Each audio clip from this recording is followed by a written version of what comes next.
पहले मैं मांग संख्या 40 स्वायत्त शासन विभाग पर ओसियां विधानसभा की 17 ग्राम पंचायतें करीबन एक पंचायत समिति के बराबर जेडीए विकास प्राधिकरण के अधीन आती हैं। करीबन 7,000 हेक्टेयर भूमि, करोड़ों रुपए की राशि की भूमि जेडीए के अधीन आती है। रोजमर्रा के काम में जेडीए क्षेत्र में आने वाली इन ग्राम पंचायतों को बहुत सारी कठिनाइयों का रोजाना देखना पड़ता है। उसके कुछ बिंदुओं के बारे में मैं इस पटल पे बात रखना चाहूंगी। ग्राम पंचायत द्वारा किए जाने वाले सार्वजनिक कार्य तथा भवन निर्माण के लिए जेडीए से एनओसी देनी पड़ती है और इसमें बहुत अधिक समय लगता है कंपैरेटिव टू जो रेवेन्यू डिपार्टमेंट से हम एनओसीज लेते हैं। इसको भी तेजी देने की जरूरत है। काश्तकार द्वारा अपनी कृषि भूमि को रूपांतरण कराने के लिए जो कठिनाइयां जेडीए द्वारा आती हैं, उन नियमों के तहत भी हमें सरलता देने की आवश्यकता है, क्योंकि काश्तकार के ऊपर बहुत ज्यादा बोझ आता है। सार्वजनिक निर्माण कार्य के लिए जो बजट में आती है, उसके लिए भूमि प्रदान करने के लिए सीधा कलेक्टर को न होकर जेडीए द्वारा अनुमोदित किए जाने के बाद ही आवंटन किया जा सकता है, जिससे बजट घोषणा में सार्वजनिक निर्माण कार्यों में बहुत ज्यादा विलंब होता है। जेडीए की ग्राम पंचायतें जिसमें नाडी, तालाब, नाले, हेनिकेट आ रहे हैं, वहां डीमार्क करके पंचायत को आवंटन नहीं कर रहे हैं और नरेगा योजना के अंतर्गत स्वीकृति में भी बहुत ज्यादा कठिनाइयां आ रही हैं। जेडीए से एनओसी की आवश्यकता पड़ती है और ये एनओसी टाइम पर मिलती नहीं है और नरेगा के काम भी विलंब हो जाते हैं। इस प्रक्रिया को भी सरल करने की आवश्यकता है, या फिर हम ये कर दें कि नरेगा से संबंधित जितनी भी है वो पंचायती राज के अधीन है, उससे एनओसी लेने की आवश्यकता न हो जेडीए, क्योंकि बहुत साल 8-8, 10-10 महीने एनओसी के लिए भटकते रहते हैं। दूसरी चीज है जो विद्यालयों के पट्टों की समस्या है जेडीए के अधीन आने वाली इन ग्राम पंचायतों में। स्कूल की बिल्डिंग का तो पट्टा जेडीए जारी करती है, लेकिन अन्य खेल मैदान, चार दीवारी, शौचालय, इन चीजों के पट्टे जेडीए जारी नहीं करती। खेल मैदान भूमि आवंटन पे भी बहुत जबरदस्त टकराव यहां पर होता है। जेडीए इनको एसडीएम के लिए कहता है और जबकि ये भूमि जेडीए की सीमाओं में आती है और जेडीए को आवंटन करना उनके अधीन होता है। निरंतर ये टकराव चलता रहता है और इस तरीके से फाइलें घूमती रहती हैं। जेडीए के अधीन आने वाली ग्राम पंचायतों में शमशान भूमि आवंटन की बहुत बड़ी समस्या देखने को आई है।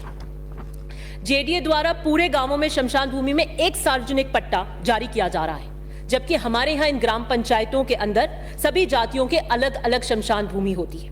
इसलिए कृपया उनका समाज वाइज अलग पट्टा जारी होने का प्रावधान इसके अंदर जेडीए में रिलैक्सेशन होना चाहिए। जेडीए के अधीन आने वाली ग्राम पंचायतों में जो पुराने कदमी रास्तों को चिन्हित करके कटान रास्ता करवाने में भी बहुत बड़ी समस्याएं हमारे को देखने को मिल रही हैं। सदियों से चले आए जो कटानी रास्ते गांवों में चल रहे हैं, जेडीए द्वारा राजस्व रिकॉर्ड में दर्ज नहीं किए जा रहे हैं, न ये कटान मार्ग दर्ज हो रहे हैं और उसका कारण इन रास्तों पर धीरे धीरे अतिक्रमण होकर ये रास्ते बंद किए जा रहे हैं। और जो एक मुख्यतः मांग मेरी जिस बिंदु पे मैं बोलने के लिए स्वायत्त शासन पे खड़ी हुई हूं कि ये जो 17 पंचायतें मेरे विधानसभा की आई हैं, जेडीए के अधीन आती है, इन 17 पंचायतों के 44 रोडों के प्रस्ताव जेडीए के अंदर पिछले कितनी सालों से धूल चख रहे हैं। 5 साल का ये कार्यकाल है, आखिरी बजट सत्र है, एक सूत सड़क जेडीए के यहां से ओसियां के अंदर आवंटित नहीं हुई। एक सूत, कागजों में भी लीपापोती करने का काम नहीं किया गया। बहुत ज्यादा पीछे पड़ने पर 2020 के अंदर जेडीसी थे इंद्रजीत यादव, उनको परस्यू किया गया तो उन्होंने कहा कि मार्च तक का तो हमारे पास में इतना बजट नहीं है कि हम इन सड़कों को ले लें, आने वाले वित्तीय वर्ष के अंदर कंसोलिडेटेड फंड में लेकर इसे हम करवा देंगे। मेरा कहना था कि भाई इतने साल तक आपने नहीं दी है, बीच के ईयर में दे दीजिए, इलेक्शन ईयर के अंदर तो एक तलवार लटक जाएगी, आप टेंडर कर पाएंगे, हो पाएगा, नहीं होगा, हमारे को इतनी सड़कें चाहिए, आप कम से कम बीच के 21-22 के वर्ष में दे दीजिए। और उन्होंने इन 44 सड़कों के एस्टिमेट की राशि को कंसोलिडेटेड फंड के अंदर लेकर पारित कर दिया। But meanwhile he was transferred out, posted out to be collector in one of the districts. JDC बदलते रहे, नए जेडीसी आते रहे, कह रहे हैं करवा रहे हैं, अब करवा रहे हैं, प्रस्ताव चल रहे हैं, सब कुछ कर रहे हैं। जो अभी वर्तमान में नए जेडीसी आए हुए हैं, मिस्टर नवीन, उन्होंने कहा मैं जल्दी इसकी ASFS निकलवा कर और बहुत जल्दी 1 महीने का आप समय मुझे दीजिए, मैं इसको करवा दूंगा। हम निरंतर इसकी रिव्यू मीटिंग्स लेते रहे, 2 महीने से 1 महीने, 1 महीने से 15 दिन, 15 महीने से 1 हफ्ता, आज तक तो वो 1 हफ्ता आया नहीं, 6 महीने हमारे चुनाव के बचे हैं। और नॉर्थ और वेस्ट जोन के इन एक्सचेंज से हम निरंतर करते रहे। जेडीए का चेयरमैन वहां पर है नहीं, जेडीसी है, is a government servant, and I have no shame in saying that he has no commitment for local people of these 17 panchayats and no value for his words either. He'll be posted out. उनकी तो transfer हो जाएगी, कोई salary रुक नहीं रही है, फिर जेडीसी बदल रहे हैं और हम यहां पर बैठे हैं कि हमारी रोडें स्वीकृत नहीं हुई। और मैं निरंतर उन जेडीसी से बात कर रही हूं। मेरे मोबाइल को अगर देखेंगे तो हर 15-20 दिन से बात करते हैं, वो मुझे रिव्यू रिपोर्ट व्हाट्सएप करते हैं कि मैडम अब इतनों की एएस हो गई है, अब इतनों की एफएस हो गई है, ये प्रगति रिपोर्ट है।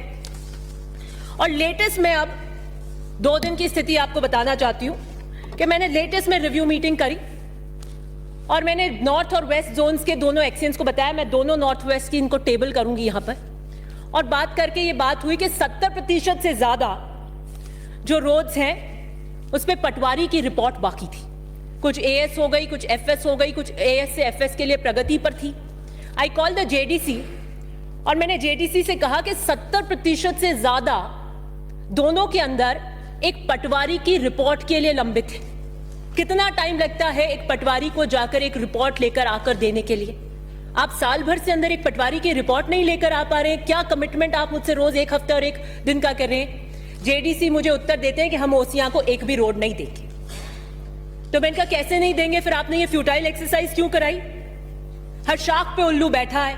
मुझे लगता है उन्होंने इस शेर को बहुत सीरियसली अडॉप्ट कर लिया और उल्लू बनाने की ये प्रक्रिया करते रहे, हमारे साथ मीठी गोलियां देते रहे। ये सरकारी अफसरशाही जनप्रतिनिधियों को गोली देने का काम कर रही है। ओसियां से आपकी कोई आय नहीं है। पास्ट में ओसियां से जेडीए को स्वीकृत हुई है सड़कें, वो कैसे हुई? मैं तो जानना चाहती हूं कि ये जो पूरी एक एक्सरसाइज चल रही थी, यकायक सडन यू टर्न 2 दिन में कैसे हुआ कि नहीं देंगे? तो क्यों आप हमसे वार्ता कर रहे थे? क्यों आपने अपनी टीम्स वहां गांवों में भेजी? क्यों आपने रास्ते के पूरे रूट देखे? क्यों उनके एएस को आपने कर दिया? क्यों आपने एफएस किया? ये फ्यूटाइल एक्सरसाइज क्यों करवाई? गांवों में उन सबको पता है कि यहां पे प्रस्ताव बने इस रोड के लिए, वो निरंतर आते हैं, वो जेडीए में भी जाते हैं। हमारे यहां पॉलिटिकल चेतना बहुत है और वो पूछते रहते हैं कि टेंडर कब होगा। क्यों आपने किया? और अगर जो कंसोलिडेटेड फंड 44 रोडों का लिया गया उस वित्तीय वर्ष में, वो अगर इन रोडों पे एग्जॉस्ट नहीं किया जाएगा तो किधर एग्जॉस्ट किया जाएगा? उस फंड को क्यों और किसी और जगह क्यों यूटिलाइज किया जाएगा? दिस इज बिकॉज एक जेडीसी से दूसरे जेडीसी, इस टोपी की इस टोपी, उसके टोपी उसके ऊपर अरबों खरबों की संपत्ति है वहां पर। But I believe that this decision by the JDC to tell me that not a single road will be given to OCI is a manipulative behavior according to political revengeful attitude. ऐसा क्या हो गया 2 दिन में? प्रगति report 15 दिन पहले आज आप कह रहे हैं कि नहीं देंगे, तो आपको साल भर पहले नहीं पता था? आप हमें 2 साल पहले कहते थे, हम उसके लिए और कोई रेवेन्यू सोर्सेस ढूंढने की कोशिश करते कि हम उन रोडों 6 महीने पहले, आज आप मार्च में हमें कह रहे हैं कि हम नहीं देंगे। उधर आप 10 करोड़ के प्रस्ताव ले चुके हैं हमारे से मिसिंग लिंक में। कहां से हम इनको 44 रोडों को एडजस्ट करेंगे? सच बात पूछिए तो उन्हें एक दिन महफिल सजाने का शौक आया। सच बात पूछिए तो उन्हें एक दिन महफिल सजाने का शौक आया। मैंने देखा कि क्या हुआ यकायक इन 2 दिनों में। वो सनम जो खुदा बन गए, उनका दीदार करना मना है।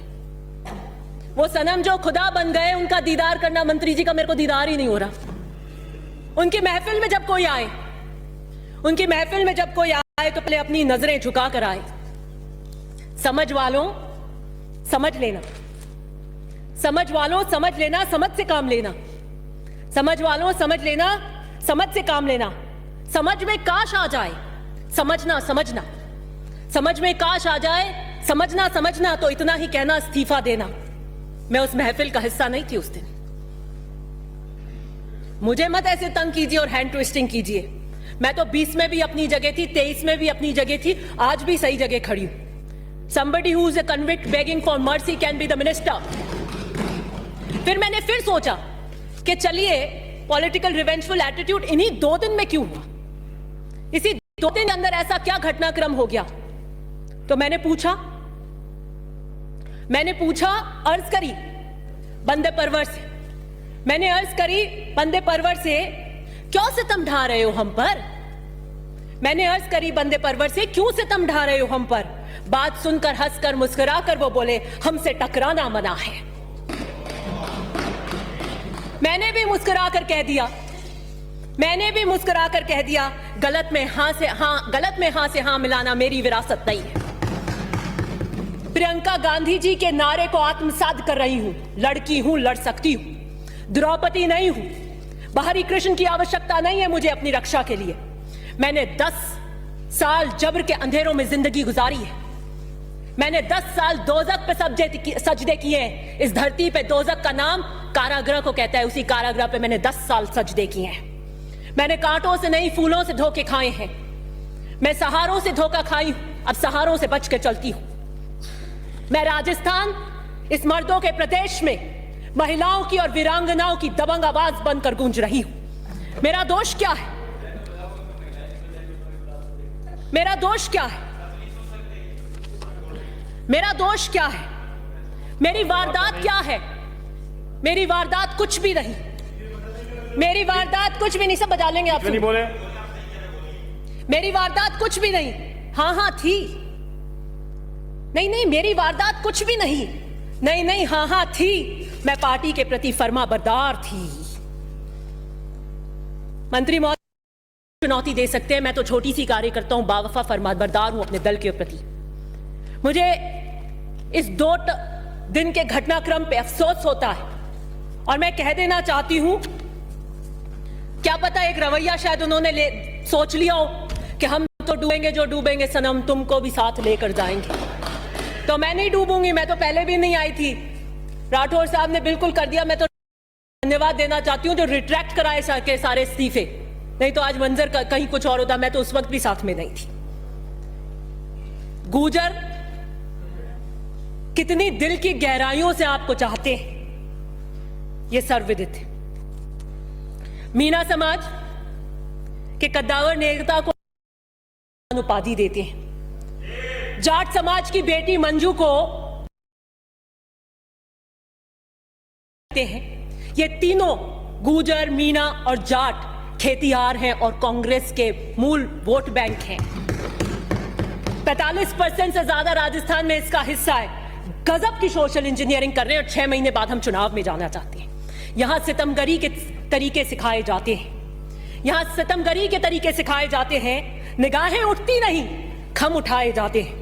मैं मुख्यमंत्री जी से अनुरोध करूंगी कि दिस रिवेंजफुल एटीट्यूड, क्योंकि मैंने आपके उस उपाधि की